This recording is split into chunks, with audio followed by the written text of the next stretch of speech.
Bien-aimés dans le Seigneur, bonjour et soyez tous bénis. Je voulais dire un grand merci à nos bien-aimés pour les choix, pour ce programme de maman tous les mois. Et ce matin, c'est bien moi, votre maman Cathy, qui suis là. Je reviens encore une fois de plus pour partager la méditation de ce matin selon le programme de la Ligue pour la lecture de la Bible qui nous a proposé une fois de plus le texte des Cantiques, le chapitre 4, du verset 1 jusqu'au verset 16 et le chapitre 5, le verset 1. Et nous avons des questions à répondre, les numéros 1 et les numéros 7. Et nous n'allons pas oublier nos questions de chaque jour. Avant toute chose, prions le Seigneur.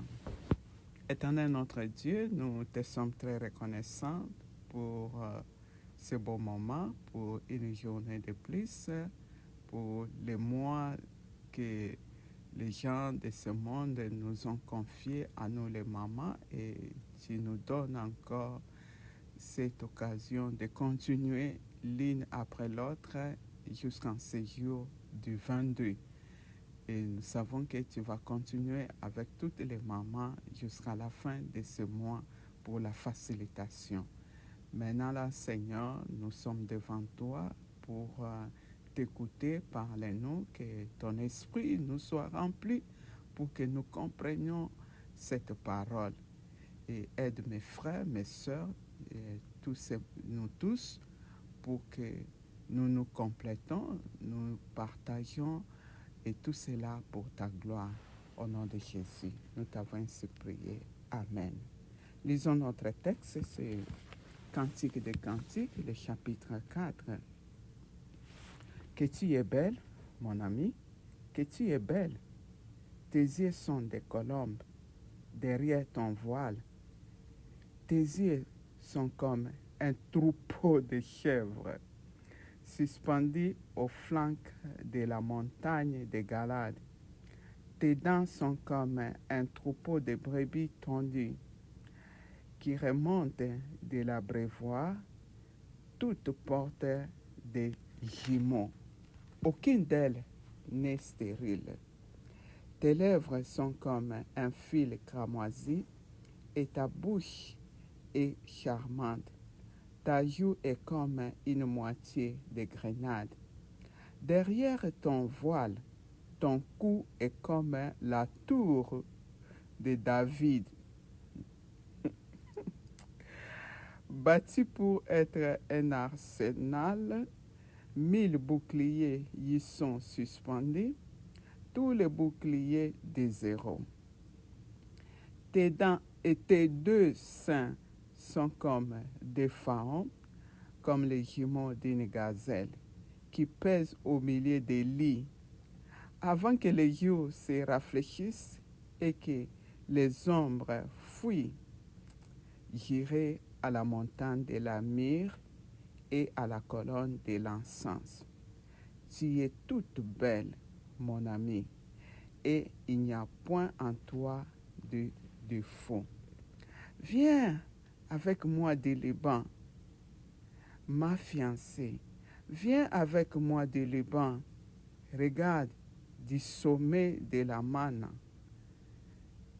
du sommet du Seigneur et de l'Hermon, des tanières des lions, des montagnes de l'Opa. Tu me ravis le cœur, ma sœur, ma fiancée.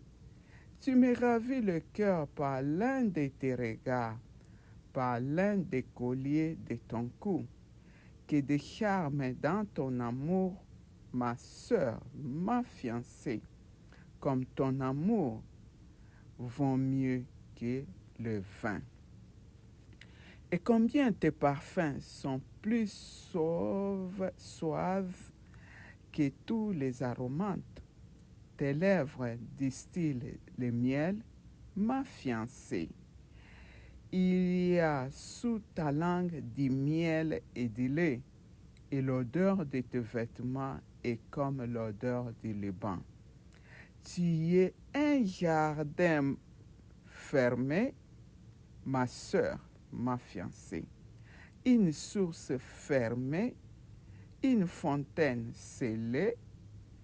Tes jets forment un jardin où sont des grenadiers, avec les fruits le plus excellents, les troènes avec les nards et les safrans, les roseaux aromatiques et les cinnamones, tout avec tous les arbres qui donnent l'encens, la myrte et l'aloe, avec tous les principaux aromates, une fontaine de jardin, une source d'eau vive, un ruisseau du Liban.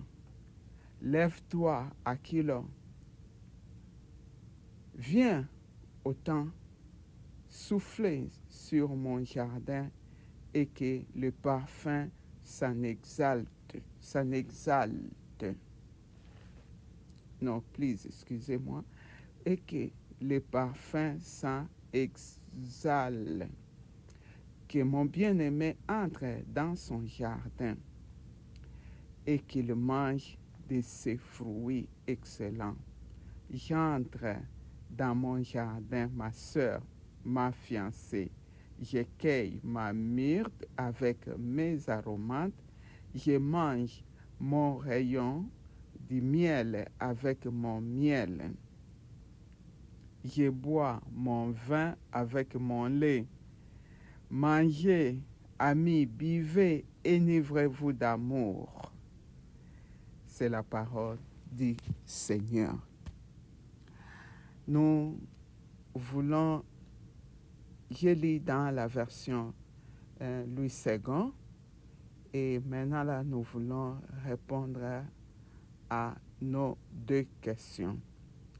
La première question, de quoi ou de qui parlent ces versets? Commençons par de quoi. De quoi nous sommes là devant des amants? Il y a leur premier amour que nous voyons comme des amis, et après ils sont devenus des fiancés, et à la fin ils sont devenus des époux. Et nous avons compris pendant tout ce temps que c'est Salomon qui a écrit, et c'est lui qui parle. Et il y a le texte du chapitre 2 que nous avons compris, cette femme noire, c'est la reine de Saba, l'Éthiopienne. Et voilà de quoi parle. Donc, Salomon décrit les relations qui a commencé par des amis, fiancés et des époux. De qui? C'est comme j'avais déjà dit, ce sont les deux amants, c'est Salomon et la reine de Saba. Répondons maintenant à notre dernière question, ou la question numéro 7, qui est pour nous la question spécifique. Quelle vérité Dieu me révèle-t-il dans ce texte?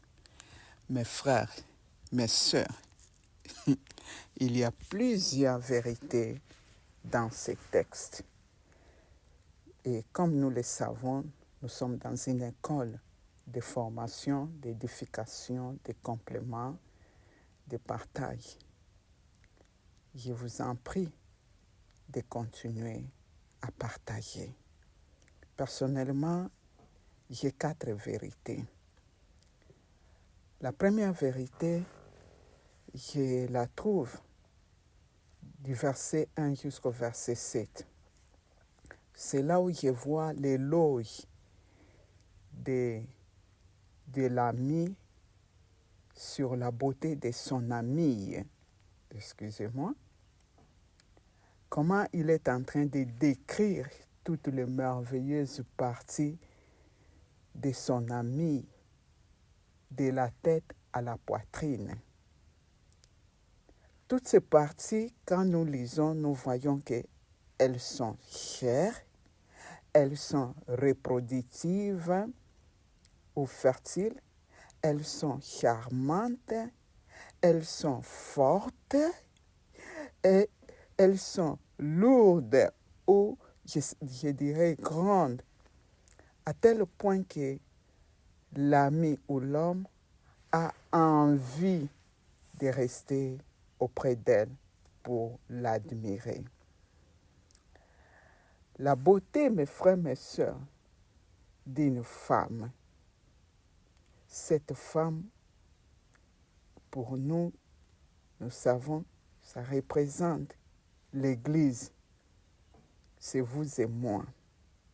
Et voilà comment Dieu veut nous voir. Dieu veut que nous puissions paraître devant lui glorieuse, sans tache, ni ride, ni rien de semblable, mais sainte et irrépréhensible. Voilà comment Christ, le Christ qui est mort à cause de vous et moi,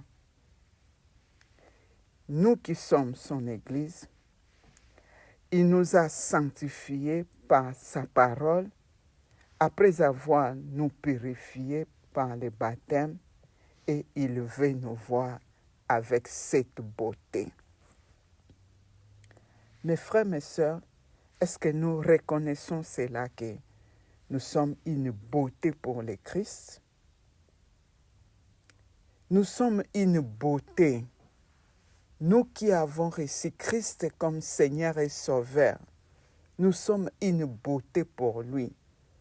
Et dans cette beauté, il veut que nous puissions paraître toujours, comme la Bible nous dit, dans Éphésiens au chapitre 5, verset 27.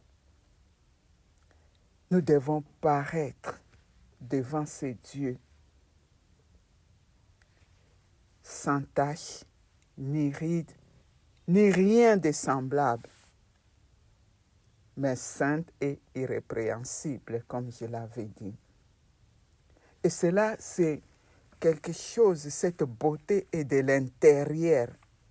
Ce n'est pas la beauté extérieure physique que nous parlons ici, mais c'est plus cette beauté intérieure du cœur. Et c'est cette beauté intérieure qui va refléter en nous la beauté extérieure. C'est ça un peu la différence. Quelqu'un qui est en Christ, on ne voit pas ses défauts. Je suivais les frères, une vidéo là, on parle d'un frère Emmanuel de Brazzaville. Il est paralytique, qui ne marche pas. En le regardant, il n'y a pas de beauté, comme lui-même, si vous suivez ses cantiques. Mais à cause de Christ, voilà ce que le Seigneur a fait de lui. Lui-même, il a dit, on allait me tuer parce que je ne valais rien dans la famille. Les gens ont tout dit, mais à cause de Christ, voilà maintenant, je me présente devant des hommes, devant des femmes qui sont plus que moi. Voilà la beauté que le Seigneur fait de nous. Est-ce que nous reconnaissons cela? Nous sommes une beauté pour le Christ. Pas l'extérieur, mais plus l'intérieur qui va refléter en nous cette beauté extérieure. Et dans les couples, dans le mariage, parce que nous sommes ici dans le mariage entre l'homme et la femme, tout comme dans les fiançailles, moi je dis toujours, la beauté d'une femme ou la beauté d'un homme dans le mariage, vous allez m'excuser, j'anticipe, parce que nous sommes encore dans l'étape des amis, dans cette partie du verset 1 au verset 7. Donc, cela dépendra de la femme, de la manière dont vous allez prendre soin de votre mari, et aussi du mari, de la manière que vous allez prendre soin en aimant votre femme, en voulant la faire telle que vous voulez. Et vous allez admirer encore sa beauté.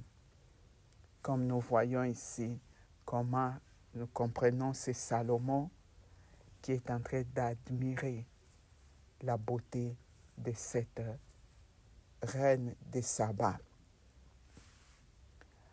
Et dans les mariages, je voulais un peu demander quelque chose.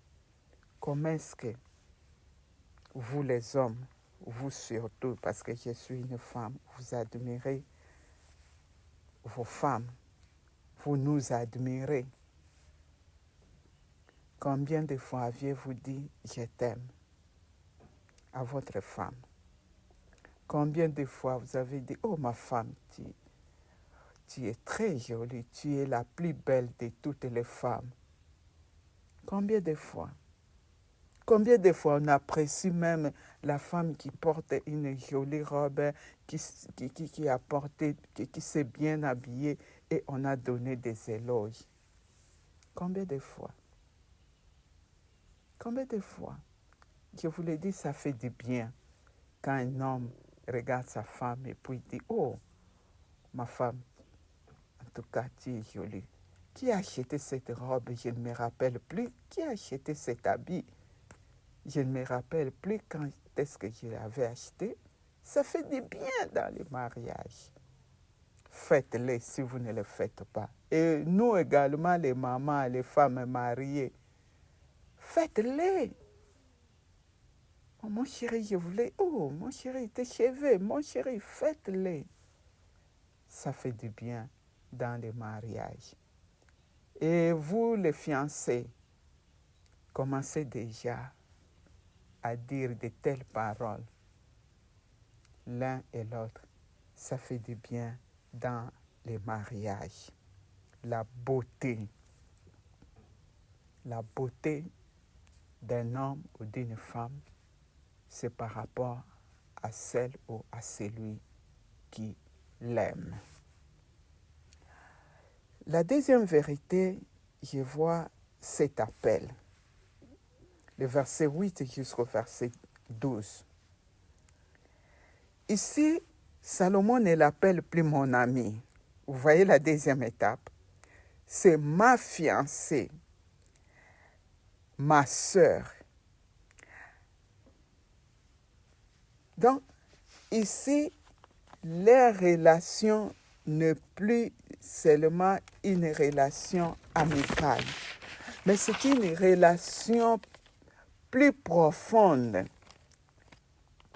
Elle n'est plus une amie, mais elle veut qu'il soit sa fiancée pour le futur que nous savons, le mariage, afin de vivre ensemble et de continuer à savourer leur amour. Ça, c'est comme un plan, ce qu'il veut, ce que l'homme veut pour son ami. Elle n'est plus l'amie, mais elle est maintenant sa fiancée. Les relations n'est plus une relation amicale, vous allez m'excuser, mais maintenant c'est la relation d'un futur agréable qui est le mariage. Car l'amour qu'il a de sa fiancée, l'amour de son... Quand lui-même il voit cet amour que sa fiancée a aussi à son égard, cet amour vaut mieux, comme il est dit, que le vin, à tel point que son cœur est ravi. Son cœur est ravi. Et combien il aimerait vivre avec elle. Mes bien-aimés, nous savons que Christ nous a aimés les premiers. Et il veut que nous l'aimons aussi. Et voilà pourquoi il nous a donné ce plus grand commandement. Aimez ton Dieu de tout ton cœur, de toute ton âme et de tout ton esprit. Matthieu 22, versets 36 à 40. Si Salomon avait aimé cette femme, et la femme a aimé également Salomon, et Salomon qui souhaite vivre avec elle, il voit les relations qui est devenue maintenant très profonde, à combien plus forte raison pour nous, avec cet amour que Jésus a manifesté à la croix, comme nous l'avons dit. Nous devons aimer notre Dieu parce qu'il nous a aimés le premier. L'amour est réciproque. L'amour est réciproque. C'est moi qui l'ai dit. Nous lisons 1 Jean 4, 19. L'amour n'est pas d'un seul sens. Car si nous aimons Dieu, c'est parce qu'il nous a aimés le premier. Et cet amour avec Christ est permanent. L'amour de Christ en nous est permanent. Ce n'est pas un amour qui change, qui descend, non. Cet amour est permanent, c'est-à-dire continuel. Et voilà comment il le veut aussi pour nous, que nous continuions à l'aimer. Tout comme dans les fiançailles ou même dans les mariages, l'amour qui est en Christ doit être au centre. L'amour de Christ. Car sans amour, il n'y a pas de mariage. Il y a beaucoup de couples où les gens, nous les voyons extérieurement, c'est un couple, mais il n'y a plus l'amour. Et combien de fois nous n'avons pas entendu Tikato Vandakak à cause des enfants? Combien de mamans l'ont déclaré à cause des enfants? Mes frères, mes sœurs, l'amour dans les mariages doit être renouvelable. C'est chaque jour. Nous devons renouveler cet amour, même par des petits gestes, même par des petits gestes, comme je l'avais dit, par des paroles d'amour, par des petits cadeaux. Dans le mariage, cherchons à renouveler l'amour, afin que cela soit continuel, comme Christ nous a aimés. La troisième vérité, je vois ici, du verset 12 jusqu'au verset 15. Nous sommes un jardin fermé, une source fermée et une fontaine scellée, c'est-à-dire une propriété privée. Nous sommes une propriété privée. Et nous savons que depuis le jour que nous avons dit oui à Jésus-Christ et non à l'autre, le Seigneur nous a scellés par son esprit. Et nous sommes devenus un jardin fermé, une source fermée et une fontaine scellée pour le Seigneur. Et c'est là où la Bible nous dit, pas d'autre Dieu devant ma face. Pas d'autre Dieu. Nous sommes devenus une propriété uniquement pour le Christ.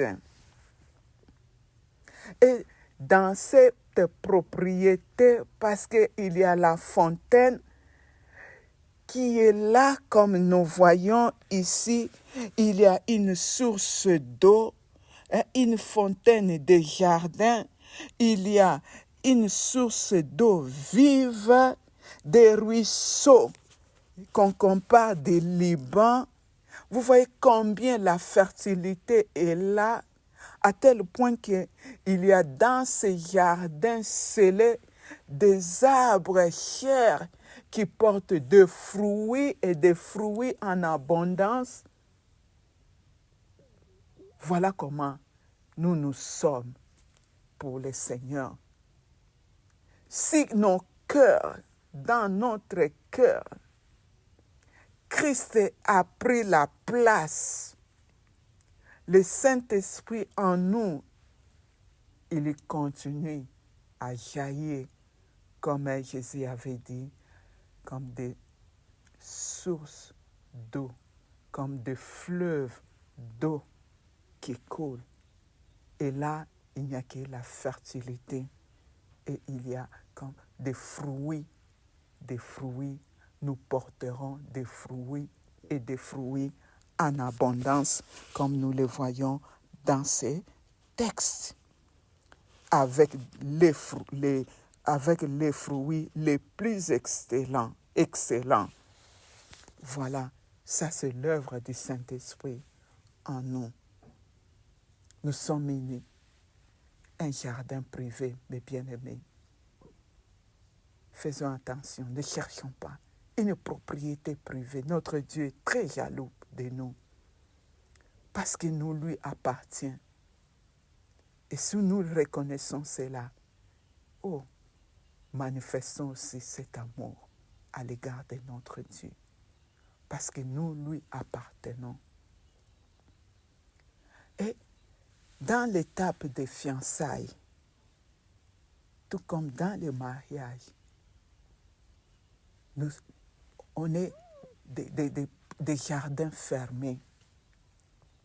Et je sais, chez nous, quand on parle de Kangalupang, c'est pour dire qu'ici, que personne ne vienne encore. Et c'est une déclaration, c'est un acte officiel. Hein? C'est un acte officiel. On a fermé déjà à clé. Et je me rappelle même à l'église, on annonce que cette sœur est déjà, qu'il n'y ait plus un autre frère pour la regarder. Parce que c'est déjà, on a fermé Kangalupango. Pendant cette période de fiançailles, le jardin est fermé. Il est fermé, c'est-à-dire aussi que pendant cette période, il n'y a pas de relations sexuelles, parce que c'est fermé. On a fermé dans les deux camps. Car il y a un moment où les deux, vous allez devenir un seul être. Et c'est dans le mariage. Et c'est de là, dans le mariage, que vous allez expérimenter les fruits de votre amour. Car vous allez devenir un. Ce n'est pas les rapports sexuels. Donc, vous qui êtes encore fiancés, sachez-le que vous êtes des jardins fermés. Une propriété privée pour l'un et tout comme pour l'autre, et aussi fermée dans les rapports sexuels, jusqu'au jour que vous allez déclarer votre mariage.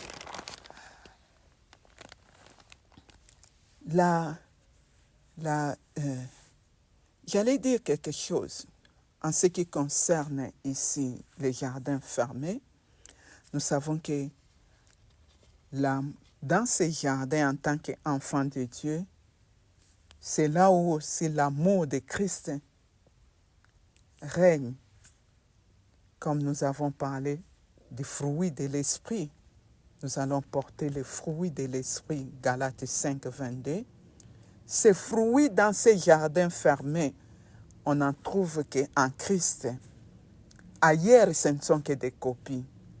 Il n'y a pas de vrais fruits. Ces fruits, comme la bienveillance, comme l'amour, la bonté, la patience, non. Non, ce ne sont que des fruits éphémères. Mais en Christ, dans ces jardins, ces fruits sont permanents parce qu'il y a la fertilité, il y a le Saint-Esprit qui ne cesse de les reproduire chaque jour. La dernière, vous allez m'excuser, la dernière vérité, je vois le verset 16 et au chapitre 5, le verset 1. C'est le mariage. Ici, tout est consommé. Les deux sont partis de l'amitié, des fiançailles, et maintenant c'est le mariage. Le jardin est ouvert. Le jardin est ouvert à telle enseigne que la fiancée elle-même fait appel à son ami. Viens, lève-toi, Aquilon. Viens autant souffler sur mon jardin et que le parfum ça exhale. Que mon bien-aimé entre dans son jardin et qu'il mange de ses fruits. Excellent. Oh, mes frères, mes sœurs. Oh, mes frères, mes sœurs. Le jardin est ouvert. Nous parlons de mariage. Le mariage entre l'homme et la femme. C'est là maintenant. C'est ici.